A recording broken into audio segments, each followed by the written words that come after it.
అందరికీ నా హృదయపూర్వక వందనాలండి. దేవుని వాక్యములో నుండి రెండవ సమూయేలు 15వ అధ్యాయము.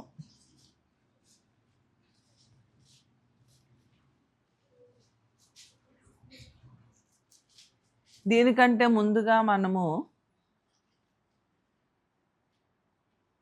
అబ్షాలోము యొక్క ఫెయిల్యూర్ అంటే ఏంటో మనం మాట్లాడుకున్నాము. అందులో 2 పాయింట్స్ చెప్పాను. ఫస్ట్ పాయింట్ ఏంటి? ఫస్ట్ పాయింట్ విత్తడం. మనుషుడు ఏది విత్తితే అదే పంటను కోస్తారు. ఇక్కడ అబ్షాలోము ఏం విత్తాడు?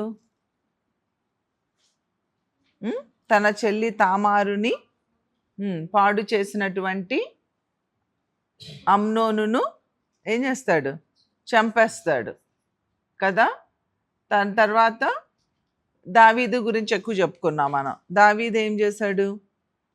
యుద్ధంలో ఉండవలసిన వాడు యుద్ధంలోకి వెళ్ళకోకుండా లోపల ఉండడం ఒక తప్పు. దాని తర్వాత ఒక స్త్రీని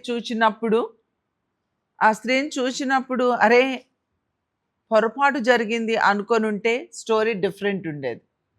కానీ ఇక్కడ పొరపాటు జరిగింది అనుకోకుండా తను ప్రొసీడ్ అయిపోయాడు ముందుకి. తను ఎప్పుడైతే ముందుకు ప్రొసీడ్ అయిపోయాడో అక్కడ స్టోరీ కంప్లీట్గా మారిపోయింది. సో అట్లా తను ఏం చేశాడు అంటే ఆ బత్షెబాని తీసుకురావడం, ఆ తర్వాత ఉరియాని చంపించడం, ఆ తర్వాత తను ఏమి విత్తాడు, ఏమి కోసుకున్నాడు కదా. తను కుమారుడు చనిపోతాడు.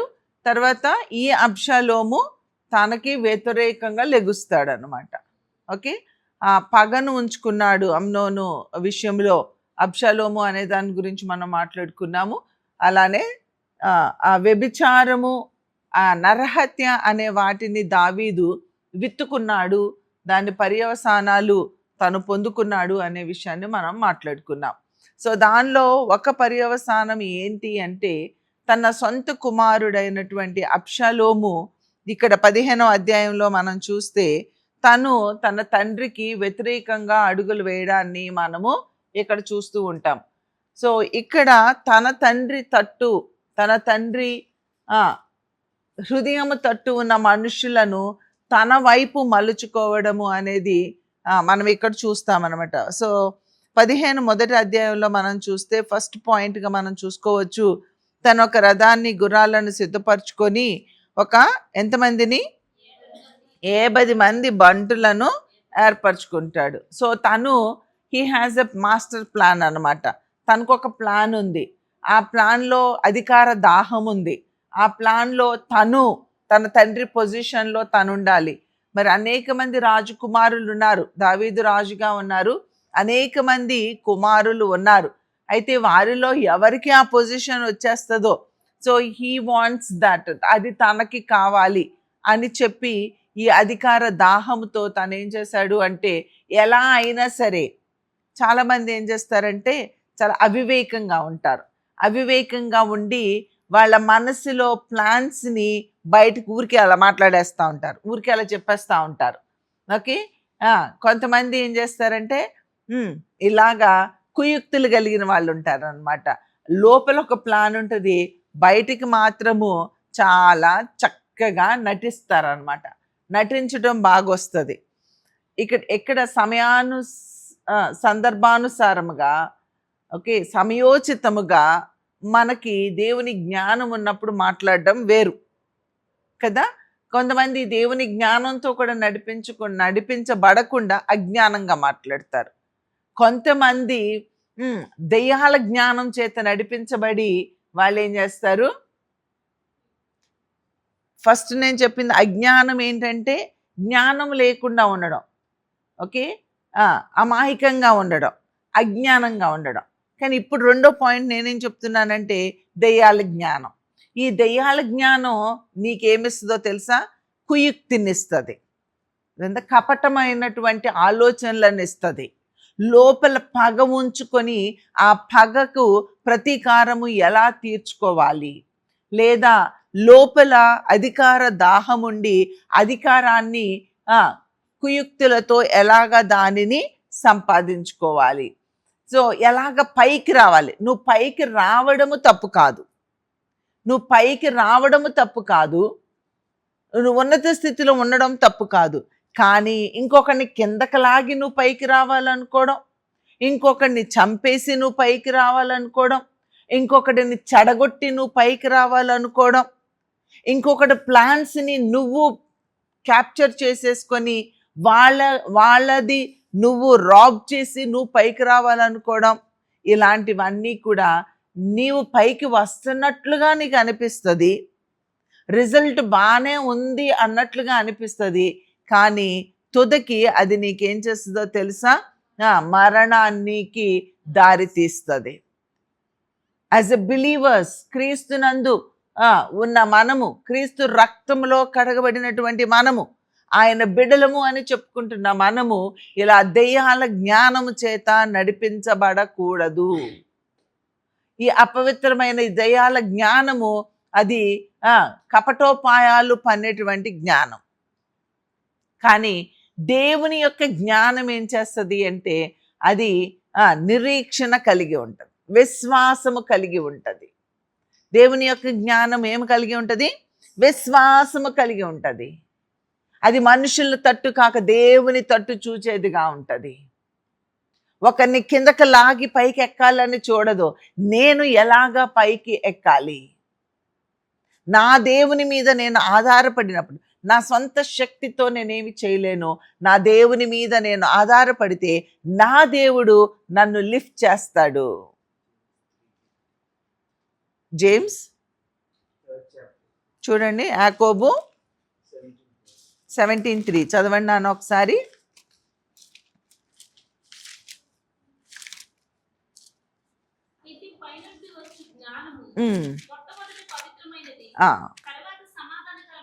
మొట్టమొదట పైనుండి వచ్చే జ్ఞానం ఎలాంటిదట? అది పవిత్రమైనది.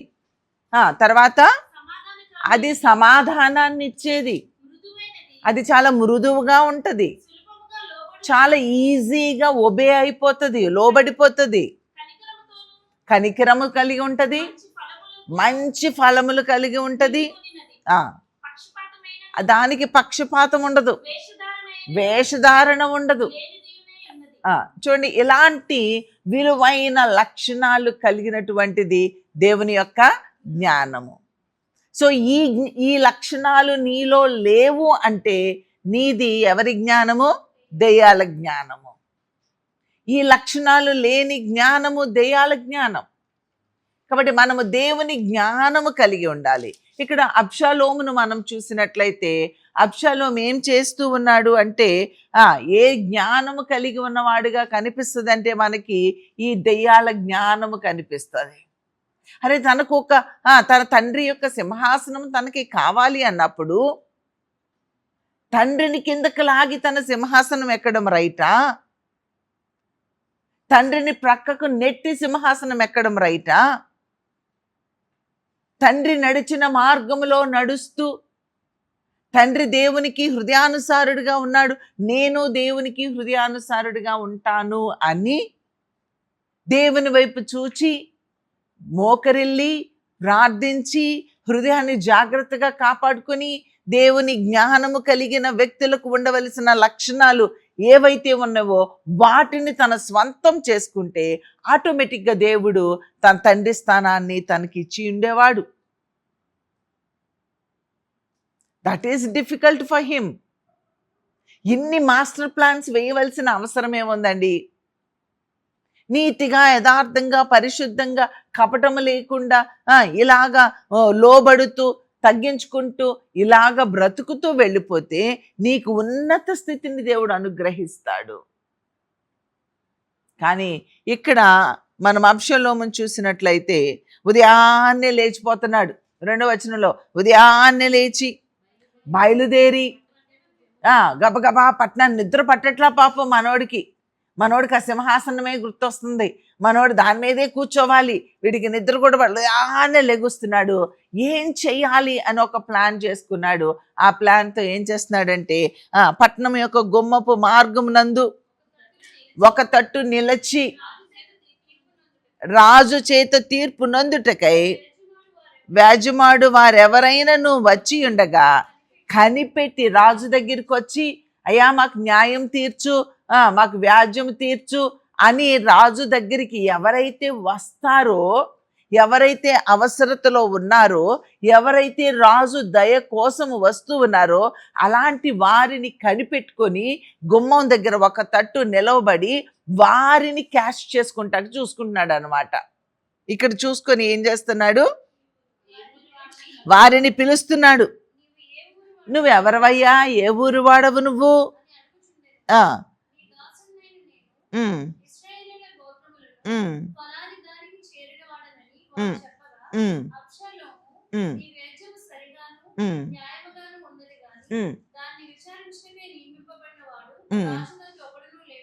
దానిని విచారించడానికి రాజు దగ్గర ఒక మనిషి ఉంటే బాగుంటది, రాజు పక్కన ఇంకొక మనిషి ఉంటే బాగుంటది. వాడు వీటన్నిటికీ వ్యాజ్యాలు తీర్చేవాడు ఒక్కడు కూడా లేడు. రాజుకు వ్యతిరేకంగా మాట్లాడుతున్నట్టు లేడు ఇక్కడ. రాజులో ఉన్న చిన్న లోపం ఏంటి, పక్కన ఒక మనిషి ఉంటే బాగుండు, ఆ మనిషి ఉంటే మీ వ్యాజ్యాలు బాగా తీరుస్తారు. మరి నేను అనుకోవడం, ఒకవేళ రాజుగారికి టైం సరిపోవట్లేదు మీకు వ్యాజ్యం తీర్చడానికి, ఇంకొకడు ఉంటే మీకు వ్యాజ్యం తీర్చేవాడు కదా అని చెప్పి అక్కడ ఎవరు అవసరతలు వస్తున్నారో వారు యొక్క వీక్ పాయింట్ను పట్టుకొని ఆ వీక్ పాయింట్ మీద కొట్టి వారి యొక్క హృదయాలను ఇతని తట్టు తిప్పుకోవడానికి మెల్లగా కపటముగా వారితో ఒక చిన్న చిన్న రాళ్ళు వేస్తా ఉన్నాడు అనమాట. చూసారా? అట్లాగా దాని తర్వాత చూస్తే ఏమంటాడంటే, నేను ఈ దేశం యొక్క న్యాయాధిపతిని, ఎంత బాగుంటుంది, ఎంత మేలు, నేను ఈ యొక్క దేశమునకు న్యాయాధిపతినై ఉండుట ఎంత మేలు. అప్పుడు వ్యాజ్యమాడు వారందరూ నా దగ్గరికి వస్తారు, నేను వారికి ఏం చేస్తాను, న్యాయము తీరుస్తాను. మనం ఎవరైనా ఏమనుకుంటాం, నాకు ఎవరన్నా న్యాయం తీర్చేవాళ్ళు ఉంటే బాగుండు. కొంతమంది గొడవలు పెట్టుకొని ఏదైనా చేసుకొని ఏదైనా సమస్యలు నా దగ్గరికి వస్తారు, నా దగ్గరికి వచ్చి చెప్తారు, అక్క ఈ అమ్మాయి ఇట్లా అంది, అక్క వీడు ఇట్లా అన్నాడు, అక్క నా భర్త ఇట్లా అన్నారు, ఇలా అని అన్నీ చెప్పిన తర్వాత మెల్లగా తలూపి ప్రార్థన చేద్దామమ్మా అని పంపిస్తే వాళ్ళకి నచ్చదు. అమ్మో ఈ అక్క దగ్గరికి వెళ్తే ఏం చెప్పదు, మనకి వెంటది, తలూపుద్ది, న్యాయం తీర్చదు, వాళ్ళని పిలిచి తిట్టదు. ఒకసారి ఒక తల్లి వచ్చింది, తల్లి వచ్చి, అమ్మ నా కొడుకు అస్సలు మాట వింటలేదు అన్నది.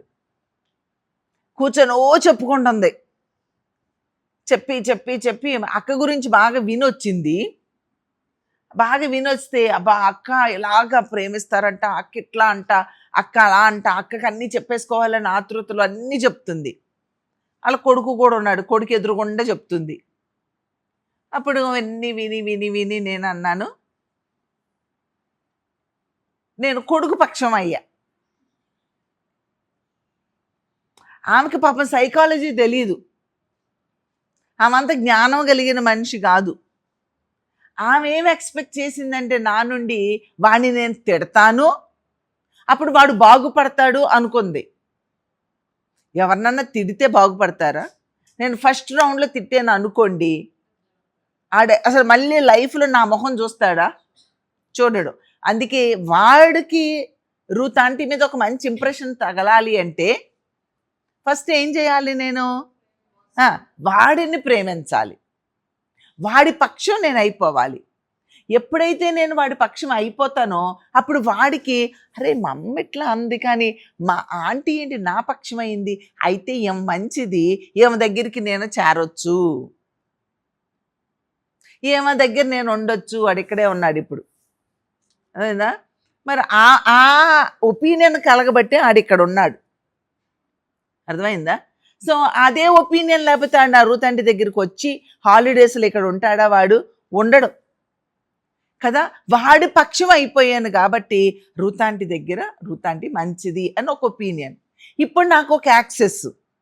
రాత్రి రే మొబైల్ వాడుతున్నావా, వాడొద్దు, ఇచ్చేయి అని నా దగ్గర పెట్టుకుని పడుకున్నా. నాకు ఇచ్చేసాడా ఎవరేదో మొబైల్? ఎవరు తిట్టుకున్నావు మనసులో? ఏమన్నా తిట్టుకోలే కదా. ఎందుకు? ఆంటీ నాకేం చేస్తుంది? మంచే చేస్తుంది. పాపం ఆ తల్లికి అది అర్థం కాల. ఒకసారి చెప్పింది, 2 సార్లు చెప్పింది, 3 సార్లు చెప్పింది, 4 సార్లు చెప్పింది. అసలు నా దగ్గర రావడమే మానేసింది, నాకు చెప్పడమే మానేసింది. ఎందుకు అంటే ఏమన్నా నేను ఎన్ని చెప్పినా నా మాట ఏమీ వినదు అని. అర్థమైందా? సో ఇక్కడ వ్యాజ్యము, మనకి వ్యాజ్యము తీర్చేది ఎవరండి? దేవుడు వ్యాజ్యము తీర్చాలి. మన పనేంటి?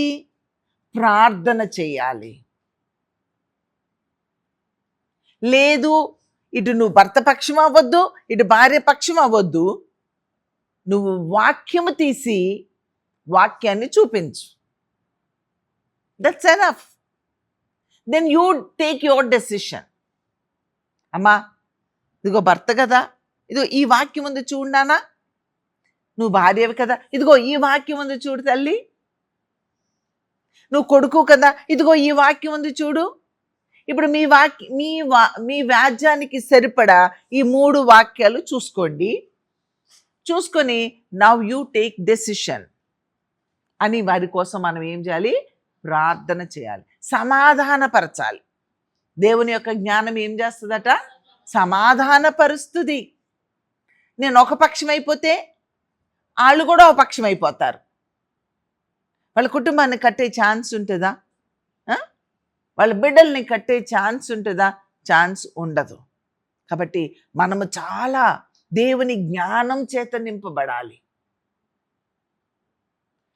దేవుని జ్ఞానం చేత నింపబడినప్పుడు ఆ కుటుంబాలను మనము కట్టగలుగుతాము. ఇప్పుడు ఆ తల్లిని నేను కట్టక్కర్లా. నేను కట్టాల్సింది ఎవరిని? కొడుకు. నా కొడుకు ఇక్కడే ఉన్నాడా లేదా? కొడుకుని కట్టే ఛాన్స్ నాకు ఉందా లేదా? That is enough. అప్పుడు వీడిని కట్టిన తర్వాత వాళ్ళ అమ్మకి వీడికి ఏమొస్తుంది? ఆ సమాధానం అనేది వచ్చేస్తుంది, ఆ బాండింగ్ అనేది వచ్చేస్తుంది. ఇప్పుడు ఆ తల్లికి అర్థం కాకపోవచ్చు, కానీ నెగిటివ్ లేదు, కానీ పాజిటివ్ కూడా లేదు. కానీ నాకున్న నమ్మకం ఏంటంటే ఒక రోజున వాడు వాళ్ళమ్మ మధ్యలో సెట్ చేసి నన్ను కూడా పక్కకు పెట్టి వాళ్ళిద్దరు అవుట్ అవుతారు. అర్థమవుతుందా? సరే, నన్ను పక్కన పెడితే పర్లేదు, కానీ దేవుణ్ణి మాత్రం మీ జీవితంలో నుంచి పక్కకు పెట్టకూడదు. అర్థమవుతుందా? దేవుని యొక్క జ్ఞానము కలిగి మన నోరు తెరవడం మనం నేర్చుకోవాలి. ఇక్కడ అబ్షాలోము ఏం చేస్తున్నాడు అంటే దేవుని వైపు చూడడం మానేసి, విశ్వాసము కలిగి బ్రతకడం మానేసి, నిరీక్షణతో ప్రభు వైపు చూడడం మానేసి, తన యొక్క పొజిషన్ని సెక్యూర్ చేసుకోవడం కోసం, లేదా తండ్రి యొక్క పొజిషన్ని తను స్వాధీనం చేసుకోవడం కోసము ఒక మాస్టర్ ప్లాన్ వేశాడు. అక్కడికి వెళ్ళాడు, అందరినీ మెల్లగా తన తట్టు తిప్పుకోవడం. నేనే నీకు న్యాయాధిపతినైతే అబ్బా మీకు ఎలాంటి వ్యాజ్యం తీరుస్తానో తెలుసా అనగానే, అరే మాకు వ్యాజ్యం తీర్చి మా కోసం ఒక మనిషి ఉన్నాడు. వీడు లోపల ఎంత తండ్రికి వ్యతిరేకంగా కుట్ర పన్నుతున్నాడో బయట నరమానవునికి తెలుసా అండి? ఒక్కళ్ళకి కూడా తెలీదు, ఎవ్వరికీ తెలీదు. పైకి తండ్రికి సపోర్ట్ చేస్తున్నట్లుగా, తండ్రి రాజ్యాన్ని కట్టడానికి నిలబడుతున్నటువంటి వ్యక్తిగా తను కనపడుతున్నాడు. కానీ లోపల మాత్రము తన ప్లాన్స్ తనకున్నాయి. అందుకని ఇక్కడ అన్నాడు, నేనైతే ఎంత బాగుంటుంది, నేను న్యాయాధిపతిగా ఉండుట ఎంత మేలు. అప్పుడు వ్యాజ్యమాటకు మీరు నా దగ్గరికి వస్తే నేను మీకు న్యాయము తీరుస్తాను. ఈ కపటం కలిగిన వాళ్ళు నెక్స్ట్ వర్స్లో చూస్తే ఎవరైతే ఆయన దగ్గరికి వస్తున్నారో, నమస్కారం పెడుతున్నారో, నమస్కారం ఎవరైతే చేయి చాచి నమస్కారం పెడుతున్నారో, లేకపోతే షేక్ హ్యాండ్ ఇస్తున్నారో, ఇలా షేక్ హ్యాండ్ ఇస్తున్నాడు, ఆ చెయ్యిని తీసుకొని అని ముద్దు పెట్టుకుంటున్నాడు. చూసారా? ఎంత ప్రేమ! అమ్మో, ఎంత ప్రేమ కలిగినాడు అబ్షాలోము. ఇతనే మాకు రాజైతే, ఇతనే మాకు న్యాయాధిపతి అయితే ఎంత ప్రేమ కలిగిన వాడు. దావీదు కూడా ఇంత మా చేయి తీసుకొని ముద్దు పెట్టుకోవట్లేదు కదా అనుకొని ఉంటారు. అంటే మన ఊహ ఇక్కడ రాయలేదు కానీ కదా. ఇంత ప్రేమ, అబ్బా అని మెల్లగా అందరూ దావీదు మనుషులందరూ మెల్లగా వస్తున్నారేటు అబ్షాలోము వైపు. అదే కదా మనోడు ప్లాను కదా, అదే మన ప్లాను. అలాగా అందరూ తన పక్షం మళ్ళడం మొదలుపెట్టారు. జాగ్రత్త, కుయుక్తితో బ్రతుకుతూ ఉన్నవారు అనేకులు ఉన్నారు. క్రీస్తు రక్తములో కడగబడిన తరువాత కూడా అధికార దాహము కలిగి, ఇందాక ఒక తల్లి మాట్లాడుతూ అంటూ ఉంది, మా ఊర్లో పాస్టర్స్ అండి ఎంత రాజకీయమో. ఆమె ఒక హిందూ కుటుంబంలో నుంచి వచ్చిన తల్లి. ఆమెకు పెద్ద వాక్యం తెలిసింది లేదు, చిన్నప్పటి నుంచి వాక్యం విని ఏదో మంచి మారు మనసు పొందిన అనుభవాలు కూడా కాదు ఆమెయి. నాకు తెలిసి ఆ సహవాసంలో మనకి చెప్పే ఆ మారు మనసు అనుభవాలు కూడా వారికి లేవేమో. కానీ ఆ తల్లి మాట్లాడుతూ ఉంది, ఏమంటుందంటే, అదేంటండి ఆ పాస్టర్స్ అయ్యుండి నేను గొప్ప, నేను ముందు నువ్వు వెనకాల, నాదే పెత్తనం, ఇలాగ కొట్టుకుంటున్నారు ఏంటండి పాస్టర్సు? బైబిల్ అలా ఉండకూడదని చెప్తుంది కదా, అధికార దాహం ఉండకూడదని చెప్తుంది కదా. కానీ వాళ్ళు ఎందుకంటే అలా కొట్టుకుంటున్నారు? ఆ ఊర్లో మీ ఫెలోషిప్ సేవకుడు ఉన్నాడు, కానీ ఆయన ఎందులో ఉండరండి, ప్రత్యేకంగా ఉంటారు ఆయన అని చెప్తున్నారు. అర్థమవుతుందా? చూడండి, అరే ఒక పొజిషన్ కావాలి అనుకొని ఇప్పుడు ఇక్కడ వేరే వాళ్ళు కూడా కాదు రాజు, తన సొంత తండ్రి. ఆ తండ్రి పట్ల ఎలాంటి క్రూరమైన ఘోరమైన హృదయం కలిగిన కుమారుడిగా అబ్షాలోము మనకి కనిపిస్తున్నారు. ఈ దినాలలో సంఘములో, కుటుంబాలలో అనేక మంది అబ్షాలోములు తయారవుతూ ఉన్నారు. పైకి బాగుగా ఉన్నవారుగా కనపడుతున్నారు, పైకి మేలు చేసేవారుగా కనపడుతున్నారు, పైకి ముద్దులు పెట్టేవారుగా కనపడుతున్నారు, పైకి హత్తుకునేవారిలాగా కనపడుతున్నారు, పైకి మేలు చేస్తున్నట్లుగా కనబడుతున్నారు, పైకి ఎర్రేస్తారు. నువ్వు చేపను పట్టుకోవాలంటే ఎర్ర పట్టుకుంటారు, ఎర్రలు పట్టుకొని గాలాన్ని గుచ్చి వేస్తారు. ఫస్ట్ ఇస్తావు, ఫస్ట్ ప్రేమ చూపిస్తావు, ఇక తర్వాత నీ వల్ల పడిన తర్వాత బందీలు అయిపోతారు, ఇంకంతే. జాగ్రత్త. అలా బందీలు చేసుకోవడము అది న్యాయము కాదు. అదేమనంటే శాపాలు వచ్చేస్తాయి. శాపాన్ని తీయడానికి దేవుడు వచ్చాడని వాక్యం రాయబడి ఉంటే, శాపం వస్తుందని మనం చెప్తే, అంటే వాక్యం మనం కొత్త బైబిల్ రాస్తున్నామా ఏంటండి? కొత్త బైబిలా? కొత్త డిఫరెంట్ వర్షనా ఇది? రివైజ్డ్ ఎడిషన్ ఇదేమన్నా? అరే మన పాపం తీయడానికి, మన శాపం తీయడానికి, మన యొక్క శిక్షను భరించడానికి ఆయన సిలువలో వేలాడారు అని చెప్తున్నామా చెప్పట్లేదా? పౌలు గారు రాశారా రాయలేదా? యేసుప్రభు చెప్పారా చెప్పలేదా? మరి ఎంత హిస్టరీని మనం తిరగరాస్తున్నాం ఏంటండి? ఇప్పుడు మనం ఏమంటాం? ఏం నీలిమా అలా ఉన్నావు, నువ్వు అలా చేసావంటే శాపం వస్తుందమ్మా నీకు. ఎలా? ఏ బైబిల్లో ఉందో చూపించండి. చెయ్యొద్దు అని చెప్పు, చేస్తే దాని పర్యవసానాలు ఉంటాయని చెప్పు. దేవుడు నిన్ను అందులో నుంచి బయటకు తీసుకురావడానికి ఒక చెంప దెబ్బ కొడతాడని చెప్పు. మన వర్డ్స్ ఎలా ఉండాలి? అక్యురేట్గా ఉండాలి, పర్ఫెక్ట్ ఉండాలి. నేను ఒక్కొక్కసారి అనుకుంటుంటా, నేను మాట్లాడింది ఇమీడియట్గా నాకు గుర్తుండదు. ఒకవేళ ఏదన్నా అయ్యింది అనుకుందాం, ఫర్ ఎగ్జాంపుల్, ఉదాహరణకి ఆ దానికి పోలీసులు ఇన్వెస్టిగేషన్ వచ్చింది అనుకుందాం. అప్పుడు నన్ను అడిగారు అనుకోండి, ఏ టైంలో జరిగిందమ్మా, నేను చెప్పలేను. అప్పుడు ఏమన్నారమ్మా, నేను చెప్పలేను. అప్పుడు నువ్వేమన్నావమ్మా, నేను చెప్పలేను. అప్పుడు నన్ను తీసుకెళ్ళి లోపలేస్తారు. అంటే ఒక పోలీసు ఇన్వెస్టిగేషన్ జరిగేటప్పుడు, లాస్ట్ టైము జోసెఫ్ ఆర్క్ గారు బెంగళూరు వచ్చినప్పుడు ఆయనతో ట్రావెల్ చేస్తున్నంతసేపు ఆయన సిఐడి ఆఫీసర్ అని అంతకుముందు వరకు నాకు తెలీదు.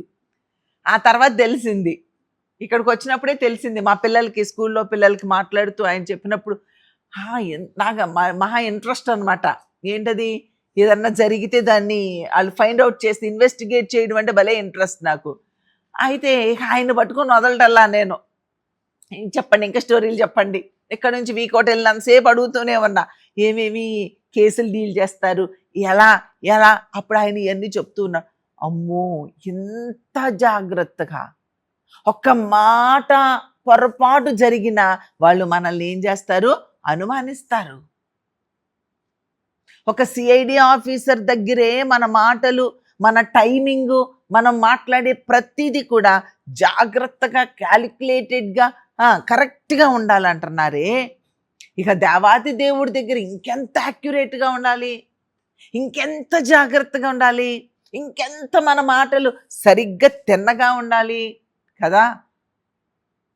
లేవే లేవే ఏది పడితే అది మాట్లాడతామే. మాట్లాడడం కాదు, ప్రార్థన కూడా ఏది పడితే అది చేస్తామే. జాగ్రత్తగా ఉండాలండి, మనం చాలా జాగ్రత్తగా ఉండాలి. మన ప్రతి మాట కూడా అది పొల్లైనను సున్నా అయినను అది పోకూడదు. ఎస్ అంటే ఎస్, నో అంటే నో. నీ నోటి మాట వలన నీ దేహమునకు శిక్ష కలుగనీయకము అని ప్రసంగిలో మనకి కనబడుతుంది. నీ నోటి మాట వలన నీ దేహమునకు శిక్ష కలుగనీయకు. నీ దేహానికి ఎందుకు శిక్ష వస్తుంది అంటే నీ నోటి మాటను బట్టి. మనకి తెలియకుండా తీర్చే తీర్పులను బట్టి, మనకి తెలియకుండా మనం మాట్లాడే మాటలను బట్టి రేపొద్దున మనకి మన దేహము శిక్షకు గురవుతుంది. ఎందుకండి ఈ పెయిన్, ఎందుకండి ఈ బాధ, ఎందుకండి ఈ స్ట్రగుల్, ఎందుకండి ఇలా. నేను అలా కాదండి, నేను ఎంత భక్తుడినండి, ఎంత భక్తురాలనండి, నేను ఏ తప్పు చేయలేదండి, నేను ఇలా కాపాడుకున్నానండి, నువ్వు అలా కాపాడుకున్నానండి. ఎన్నన్నా కాపాడుకో, నీ దేహమునకు శిక్ష కలుగుతుంది అంటే, నీ దేహములో పెయిన్ ఉంది అంటే అది మన నోటి మాటను బట్టే. నా బ్యాక్ పెయిన్ కోసం నేను ప్రార్థించినప్పుడు ప్రభు నాకు ఇచ్చిన మాట అది. వై? నేను అడిగా, నేను ఇలా చేయలేదు కదా ప్రభా, అలా చేయలేదు కదా ప్రభా, ఈ తప్పు చేయలేదు కదా ప్రభా, ఇలా కాపాడుకున్నాను కదా ప్రభా. ఎన్ని కాపాడుకున్నా నోటితో నేను అసలు నోరే ఇప్పేదాన్ని కాదు. చిన్నప్పుడు నోరే ఇప్పేదాన్ని కాదు, కానీ మనసులో ఆన్సర్లు చెప్పుకునేదాన్ని. చాలు కదా, చాలు కదా, మనసులో ఆన్సర్ చాలు ప్రభుకి. అది కూడా మాటతోనే లెక్క. నోరు మూసుకొని లోపలే అనుకుంటున్నాను అనుకున్న వాళ్ళకు కూడా ఈ వాక్యం వర్తిస్తుంది. ఈ దినమున మనం దేని గుండా అన్న వెళ్తున్నామంటే అది మన బుద్ధేనండి, మన స్వభావమే. మన మంచోళ్ళమైతే అందులో నేను ముఖ్యంగా ఉన్నా, మంచిగా ఉన్నాము అని చెప్పుకుంటున్నాము, కానీ మంచి లేదు కాబట్టి ఆ పెయిన్ గుండా వెళ్తున్నాను అనిపించింది నాకు. మీరు భక్తులు అనుకొని మిమ్మల్ని అయితే నేను అనట్లేదు, కానీ ఇట్స్ మై పర్సనల్ ఎక్స్పీరియన్స్, దేవుడు నాతో మాట్లాడిన మాట. రెండో ఎక్స్పీరియన్స్ ఉంటుంది ఏంటి అంటే, ఏమీ లేకుండా మహా నోటిని కూడా జాగ్రత్తగా కాపాడుకున్న యోబులాగా పరీక్ష ఏమో నీకు, నాకు తెలియదు. ఏదో నీ శరీరం నలుగుతుందంటే ఆ కేటగిరీలో అన్న ఉండాలి. యోబు కంటే పరిశుద్ధంగా ఉండి, యోబు అంత పరిశుద్ధంగా ఉండి నువ్వు శోధించబడుతూ ఉండుండొచ్చు. లేదు అంటే నీ నోటి మాటను బట్టన్నా నువ్వు శిక్ష పొందుతూ ఉండుండొచ్చు. నేనైతే నా స్వభావాన్ని బట్టే అని నేను అనుకుంటున్నాను.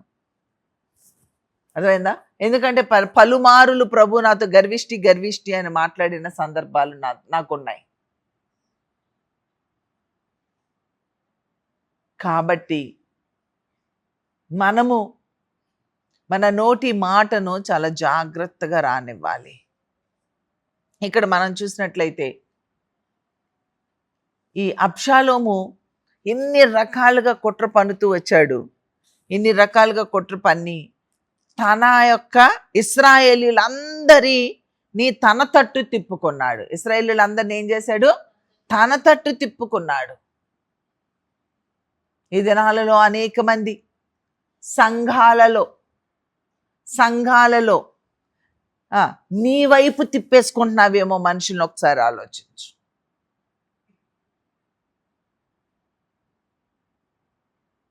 నీ మాటలు అబ్షాలోములాగా ఆ ముద్దు పెట్టుకుంటూ, ఆ హత్తుకుంటూ, నీ నోటి మాటల ద్వారా మనుషులను ఇలాగా నీ వైపు ఆకర్షించుకుంటున్నావేమో ఒక అయస్కాంతం లాగా. కొంతమంది నాయకులు, లీడర్స్ ఉంటారు. లీడర్స్ నుంచి రాజు లాంటి నాయకులు లాంటి సేవకులు లాంటి వారి నుండి నీవు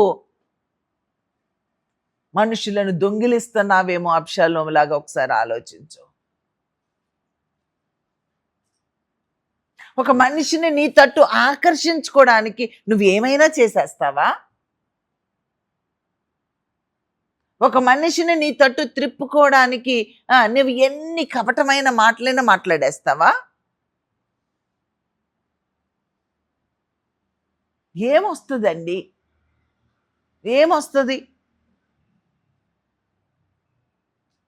పిల్లలుంటారు, వాళ్ళ అమ్మ నాన్న, మా దగ్గర డాక్టర్ ఆశీష్ వాళ్ళ బాబు ఉంటాడు. వాళ్ళ నాన్న స్ట్రిక్ట్గా చెప్తాడు చాక్లెట్లు తినొద్దు అని, చాక్లెట్లు ఇవ్వద్దు అని చెప్తారు.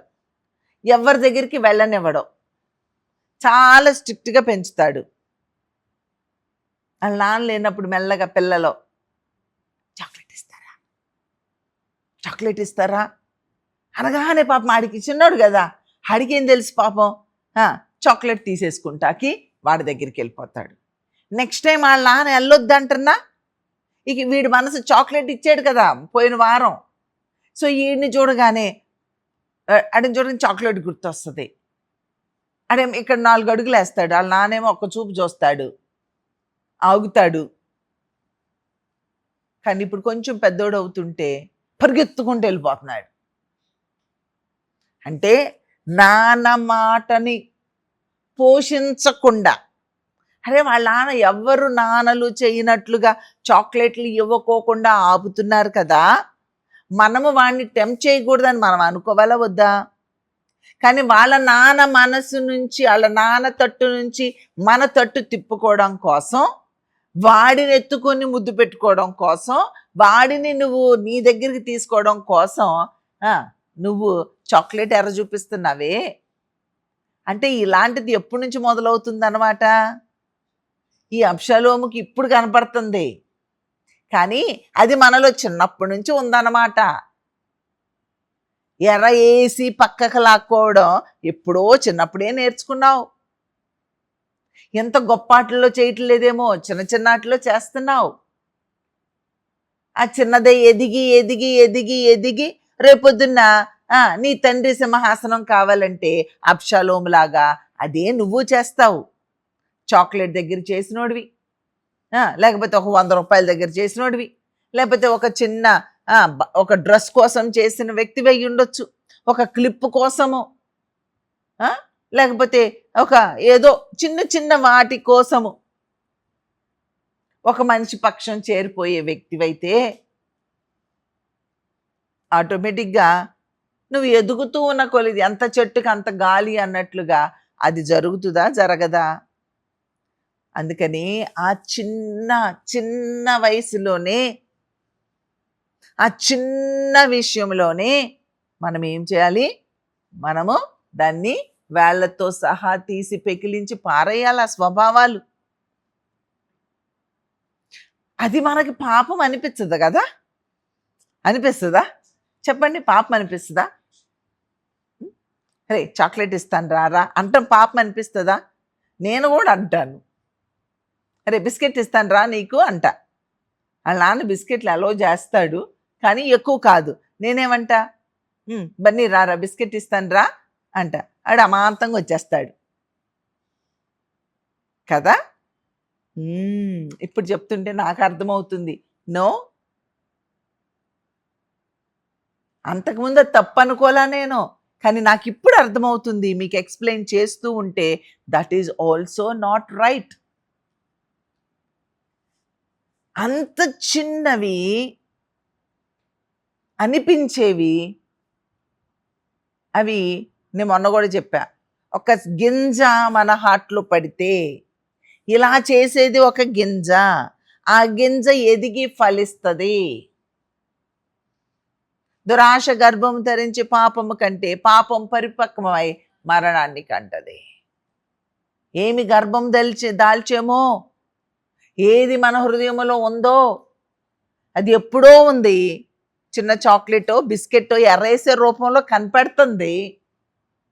ఇది ఇప్పుడే నువ్వు తీసేయకపోతే, ఇప్పుడే దాన్ని అబార్ట్ చేయకపోతే, ఇప్పుడే ఆ సిన్ని నువ్వు నీ హృదయంలో నుంచి తొలగించకపోయినట్లయితే, నువ్వు సర్జరీ చేయకపోయినట్లయితే, దాన్ని తీసివేయకపోయినట్లయితే అది చాలా ప్రమాదానికి దారితీస్తుంది. దయచేసి ఆలోచన చేద్దాం. ఇక్కడ అబ్షాలోమును మనం చూసినట్లయితే అదే చేస్తున్నాడు. మరి ఈ సంఘములో మనం చూస్తే, మన సహవాసములో మనం చూస్తే, విలువైన సహవాసం అని చెప్పుకుంటున్న మనలో చూస్తే, దేవుని బిడలము అని చెప్పుకుంటున్న మనలో చూస్తే, ఇలా నిలబడి కూర్చొని వాక్యాలు చెప్తున్న మనలో మనం పరిశీలన చేసుకుంటే, పాపము నుంచి మనిషి హృదయాన్ని దేవుని వైపు త్రెప్పడము అది సరి అయిన పద్ధతి. కానీ ఎదుటి వారి నుండి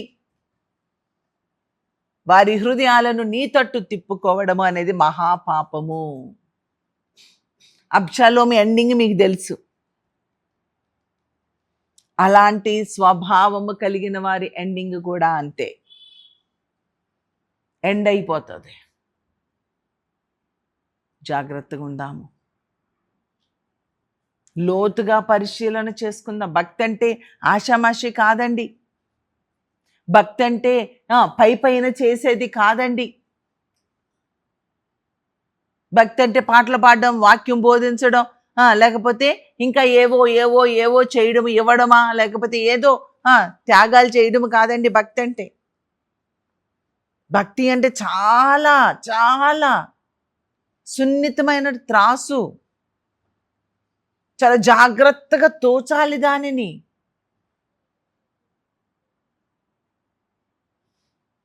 We have to be very careful. అలక్ష్యంగా, నిర్లక్ష్యంగా మన స్వభావాలను మనం పరిశీలన చేసుకోకుండా ప్రార్థన చేయడం అంటే నిన్ను నువ్వు తెలుసుకోవడం. ప్రార్థన చేయడం అంటే ఏంటి? నిన్ను నువ్వు తెలుసుకోవడం, నిన్ను నువ్వు అర్థం చేసుకోవడం. వాక్యం చదువుతూ ఉన్నప్పుడు నీవేంటో నీకు అర్థం అవ్వాలి. వాక్యం బోధిస్తూ ఉన్నప్పుడు నువ్వేంటో నీకు అర్థం అవ్వాలి. ప్రార్థన చేస్తూ ఉన్నప్పుడు నీకు అర్థమైన దాని విషయము నువ్వేం చేయాలి? పశ్చాత్తాపడాలి. వాక్యము చెప్పి ప్రార్థన చేయమంటే ఆ ప్రార్థనలు వాళ్ళని కాపాడు వీళ్ళని కాపాడని ప్రార్థిస్తారేంటండి? వాక్యం విన్న తర్వాత ప్రార్థన డిఫరెంట్ ఉండాలి. వాక్యం విన్న తర్వాత షార్ట్ కట్లో ప్రేయర్ చేయండి. అంటే ఏంటి? అయ్యా ఇదిగో ఈ వాక్యం చెప్పావు, ఈ వాక్యం ఈరోజు నాతో మాట్లాడావు, ఇదిగో ఈ యొక్క పాపాన్ని విత్తిన అనుభవం నాలో ఉంది. దావీదు ఎలాగ వ్యభిచారాన్ని విత్తాడో, నా తలంపుల్లో వ్యభిచారమును విత్తే వ్యక్తిగా ఉన్నా క్షమించు. ఇది చేయడానికి నీకు సిగ్గు కదా, అందుకే అది చేయలేక వాళ్ళని కాపాడి వీళ్ళని కాపాడంటావు. నువ్వు విజ్ఞాపన ప్రార్థన తర్వాత చెయ్యి. నువ్వు సాయంత్రం కూర్చొని లేకపోతే నువ్వు మధ్యాహ్నం కూర్చొని ఖాళీగా ఉన్న టైంలో విజ్ఞాపన చెయ్యి. కానీ వాక్యము వినగానే నువ్వు చేయవలసిన పని ఏంటి? నీవు దేవుడు నీతో మాట్లాడాడు, నువ్వేంటో నీకు అర్థం చేసినప్పుడు నీకు అర్థమైన దాని విషయము పశ్చాత్తాపడాలి. సమరయ స్త్రీ ఏం చేసింది? దాచుకుందా? పాపమును ఒప్పుకోవాలా, పాపమును కప్పుకోవాలా? సమరయ స్త్రీ ఊరి వారి దగ్గరికి వెళ్ళి నేను చేసినవన్నీ, నాతో చెప్పిన వాడిని చూడ్డానికి రండి అని చెప్పింది. దేవుని వాక్యం వింటున్నప్పుడు మనం చేసినవన్నీ, మన తప్పుల్ని మనకి దేవుడు చూపించినప్పుడు అదే విషయాన్ని ప్రార్థించు, అదే విషయాన్ని విడిచిపెట్టు, అదే విషయం కొరకే పశ్చాత్తాపడు. వాక్యం విన్న తర్వాత దయచేసి ఎవ్వరూ కూడా వాళ్ళని కాపాడు వీళ్ళని కాపాడు, వాళ్ళని దీవించు వీళ్ళని దీవించు అని చెయ్యొద్దు. దయచేసి మీ స్థితిని మీరు గమనించుకొని ప్రార్థనలో నీ స్థితిని నువ్వు అర్థం చేసుకొని పశ్చాత్తాపడితే దాని నుండి మనకి విడుదల వస్తుంది. ఎంత వాక్యం విన్నా మనకి ఎందుకు విడుదల రావడం లేదో తెలుసా? అపవాది మన చెవులో చెప్పుతుంది, ఇప్పుడు అందరూ ఉన్నారు, నువ్వు ఇప్పుడు ఏడిస్తే పాపివి అనుకుంటారు, ఇప్పుడు నువ్వు చెప్పితే అబ్బో ఎలాంటి. ఇప్పుడు నేను ఇంత వాక్యం చెప్తూనే నేనేం చెప్తున్నానండి? ఆ చిన్న పిల్లోడిని చాక్లెట్ ఇస్తాను, బిస్కెట్ ఇస్తాను అని చెప్పి వాడి మనసును నా తట్టు తిప్పుకున్నట్టు దేవుడు నాకు అర్థం చేశాడా లేదా? అమ్మో అక్కే ఎలా చెప్తుంది అంటే అదే ఒక పాపపు సీడ్ అని చెప్పానా చెప్పలేదా? అదే ఎదిగి ఫలిస్తే అది అబ్షలోములాగా దారి తీస్తుందని చెప్పానా చెప్పలేదా? ఎంత పబ్లిక్గా ఇది యూట్యూబ్లో పెడతారు రేపొద్దున్న కదా, లేకపోతే జూమ్లో మాట్లాడుతున్నప్పుడు వింటున్నారు, ఇక్కడ కూర్చొని వింటున్నారు, ఇవన్నీ జరుగుతుంది. అమ్మో అక్క పెద్ద పాపి అని ఒక టైటిల్ పెడితే పెట్టుకోండి, ఇట్స్ ఓకే, నాకేం ప్రాబ్లం లేదు. అలా ఒప్పుకోవడము తోడనే నా ప్రభు నన్ను క్షమిస్తారా క్షమించరా? ఇప్పుడే విడుదల వచ్చేసిందండి. ఆ మాట అనగానే దేవుడు నాకు క్షమాపణ ఇచ్చారు. ఒప్పుకొని విడిచిపెట్టడం నేర్చుకోనండి. I don't care. నేను దేవునితో సమాధాన పడడమే నాకు కావాలి, కానీ నీవు నన్నేమనుకుంటే ఏంటంట? నన్నేమనుకుంటే ఏంటి? నేనేమన్నా పెద్ద గొప్పదాన్నా? నేనేమన్నా ఆకాశంలో పరలోకంలో నుంచి ఏమైనా ఊడి పడ్డానా? నో, నేను పాపినే. పౌలు అన్నట్లుగా పాపులలో ప్రధాన పాపి నన్ను అర్థం చేసుకున్నాక ఇంకా నాకు పరువు మర్యాద ఏమున్నాయండి? పాపులకి ఇవన్నీ ఎక్కడున్నాయి? వాక్యము విన్న తరువాత అబ్షాలోముకున్న ఆ గుణ లక్షణాలు మనలో ఎక్కడున్నాయా అని వెతికి వెతికి తవ్వి తవ్వి తవ్వి డీప్గా చూసుకో. వాక్యం ఎక్కడి దాకా వెళ్తుందంట? ఎముకలలోకి వెళ్తుందట. అసలు ఎముకల్లోకి ఎందుకు వెళ్ళాలండి? అంటే నీ ఎముకలో కూడా పాపం ఉంది. నీ ఎముకలలో మూలుగులలోకి వెళ్ళిపోతుందట.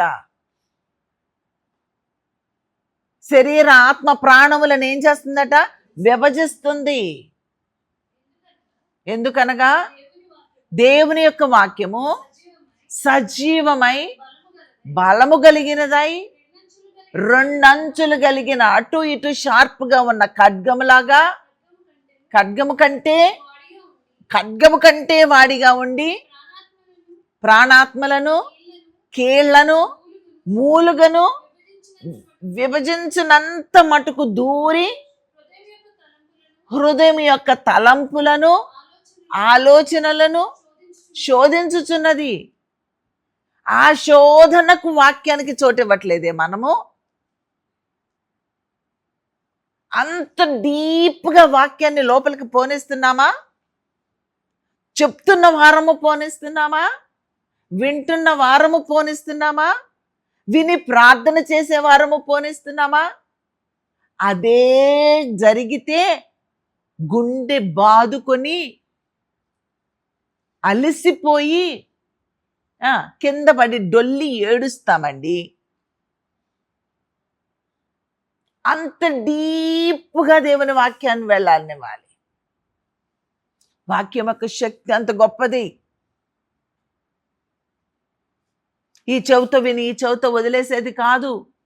దున్నపోతు మీద వర్షం పడితే అలా విధులిచ్చుకొని మళ్ళీ పాపంలోకి వెళ్ళిపోనిచ్చేది కాదు. అలా వెళ్ళిపోతున్నాం. వాక్యం యొక్క సాంద్రత మనకు లేదు. దాన్ని మనం లోపలికి తీసుకోలేకపోతున్నాం. దాని యొక్క క్రియ మన హృదయంలో జరగనివ్వట్లేదు. అలాంటి పశ్చాత్తాపం మనలో లేదు. అదే జరిగితే మనం ఎంత జాగ్రత్తగా ఉంటాము. అసలు ఎవరి హృదయాలైనా మన తట్టు తిప్పుకోగలుగుతామా? నాకు కొన్ని నిందలు వచ్చినాయి. నేను చాలా 100% జెన్యూన్గా, నాకు వాక్యం తెలుసు, నాకు దేవుడంటే పిచ్చి, నా ప్రాణం అన్నా పోయినా పర్లేదు, కానీ నాకు తెలిసిన వాక్యానికి విరుద్ధంగా నేను ఏది చెయ్యను. ఇప్పుడు నాకు అర్థమైంది. నేను ఇందాక మీకు చెప్పింది చాక్లెట్ బిస్కెట్లు ఎర్ర చూపించకూడదని ఇప్పుడు అర్థమైంది కదా.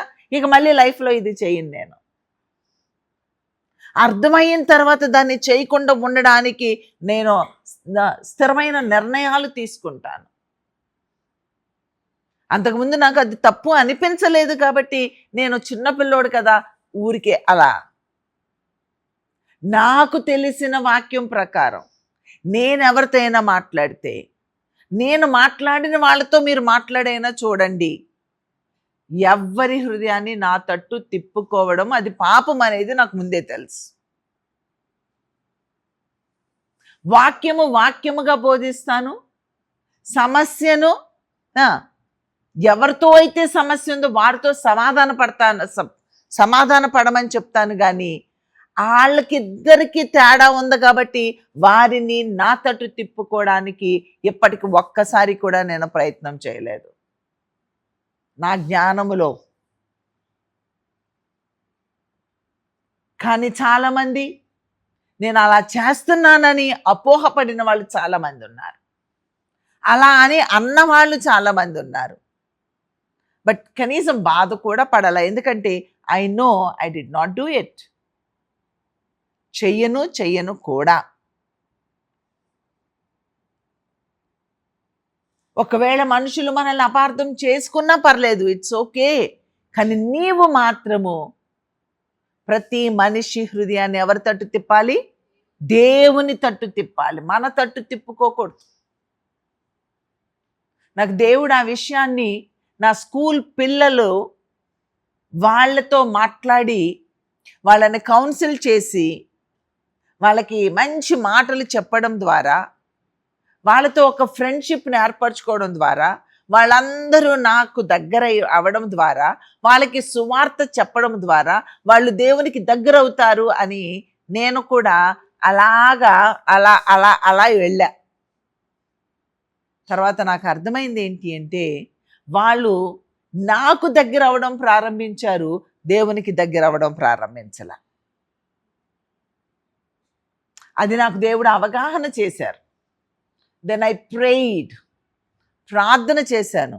అప్పటి నుంచి ఇప్పటి వరకు కూడా ఆ పిల్లల్ని నా తట్టు తిప్పుకోవడము కంప్లీట్గా మానేశాను. ఎందుకంటే వాళ్ళు నాకు క్లోజ్ అయిపోతున్నారు కానీ దేవునికి క్లోజ్ అవ్వడం లేదు. So that is the wrong method అని దేవుడు నాకు అర్థం చేశాడు. Sometimes we do or own ways. మన సొంత నిర్ణయాలతో సొంత ఆలోచనలతో మనం ఏదో చేస్తాము, బట్ దానివల్ల ఫెయిల్యూరే కానీ సక్సెస్ అనేది ఉండదు.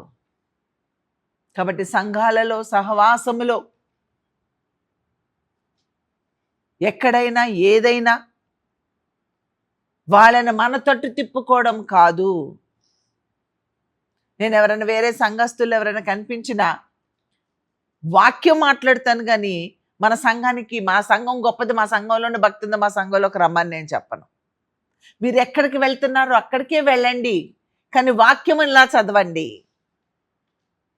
ఈ వాక్యము ద్వారా ఎలా ఎలా ఎలా ఎలా ఎలా ఈ కార్యము నీలో జరగాలి. నీకేమైనా అవసరం ఉందా, నాతో మాట్లాడు. నీకేమైనా ప్రార్థన రిక్వెస్ట్ ఉంటుందా, రా. నువ్వు అక్కడికి వెళ్ళని సమయాలు ఏమైనా ఉన్నాయా అంటే రండి. కానీ ఎక్కడికి వెళ్ళినా ఇలాంటి భక్తి చేయాలి.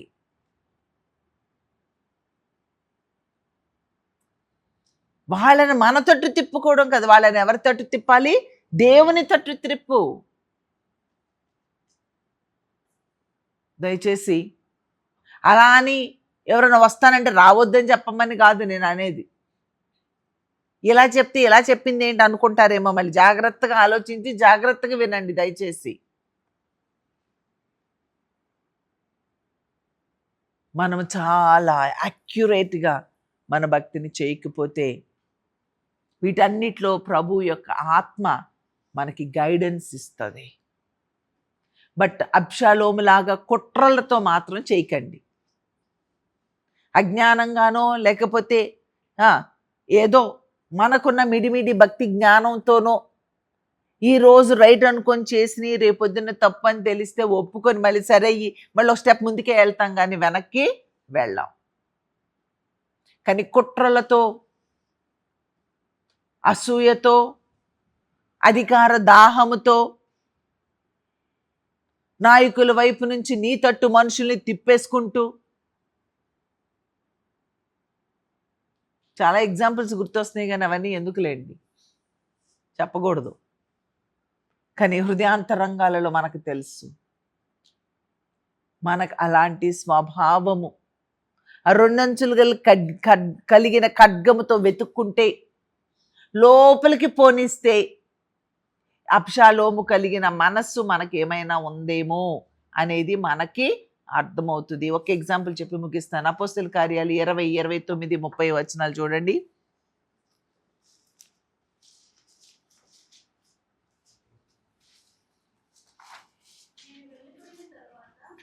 ఎవరు చెప్తున్నారు? పౌలు గారు చెప్తున్నారు. ఏమని చెప్తున్నారు? నేను వెళ్ళిపోయిన తరువాత క్రూరమైన తోడేళ్ళు మీలో ప్రవేశిస్తాయి. నాకు తెలుసు, వాళ్ళు మందను కనికరింపరు, మరియు శిష్యులను తమ వెంట ఈడ్చుకొని పోవలెనని వంకర మాటలు పలుకు మనుష్యులు మీలోనే. ఎక్కడి నుంచి బయలుదేరతారు? మీలో నుండే, సంఘములో నుండే క్రూరమైన తోడేళ్ళు వంకర మాటలు చెప్పి మిమ్మల్ని ఈడ్చుకొని పోతారు. జాగ్రత్తగా ఉండండి. ఈడ్చుకొని పోయేవారు సంఘములోనే ఉంటారు, సహవాసములోనే ఉంటారు. వంకర మాటలు చెప్పేవారు ఉంటారు. మీకు ఇంకొక విషయం తెలుసా? మంచి మాటలు చెప్తే ఎవరు నమ్మరండి. అందుకే తెలుగులో ఒక సామెత ఉంటుంది, గొర్రెంట కాసేవాడిని నమ్మదంట, కసాయోడిని నమ్ముద్దంట. అందుకేనేమో విశ్వాసుల్ని గొర్రెలు అంటారు కదా. కాసే వాళ్ళనే నమ్మరు, నిస్వార్థంగా ప్రేమించే వాళ్ళనే నమ్మరు. ఎందుకంటే నిస్వార్థంగా ప్రేమించే వాళ్ళు ఏం చేస్తారు తెలుసా? అయ్యో ఈ తప్పు చేసేస్తుంది పాప, ఈ తప్పు చేస్తే నరకం, బై తప్పు చేయబాకో అంటారు. కసాయోడైతే మెల్లగా తీసుకెళ్ళి నరకాలు కదా. అందుకని ప్రేమగా ఈ అబ్షాలోములాగా నమస్కారం చెప్పగానే చేయి తీసుకొని ఒక ముద్దు పెట్టుకొని అబ్బా అంటే మనం పడిపోతాం అనమాట. అరే దేవుని జ్ఞానం కలిగిన గొర్రెల్లాగా బ్రతకండి. అర్థమైందా? దేవుని జ్ఞానం ప్రేమగా మాట్లాడితే ఆ ప్రేమలో ప్రేమ ఉంది అనుకోకండి. కరెక్షన్‌లో ప్రేమ ఉంటది, మీకు తెలుసా? కరెక్షన్‌లో ప్రేమ ఉంటది. ప్రేమలో ప్రేమ ఉండదు. ఇంత వయసొచ్చింది కదా! ఎంత భక్తి చేస్తున్నాం అంటున్నాం కదా! ఇంకా ఈ జ్ఞానం రాకపోతే ఎట్లాగండి? ప్రేమలో ప్రేమ ఉండదు. జాగ్రత్తగా ఈ మాటని మీ మైండ్‌లో రాసేసుకోండి. ప్రేమగా మాట్లాడే వారిలో ప్రేమ కాదు. నీలో ఉన్న తప్పులు ఎవరు చూపిస్తారో వాళ్ళలో ప్రేమ ఉంటది. మొన్న ఒక ఐఏఎస్ ఆఫీసరు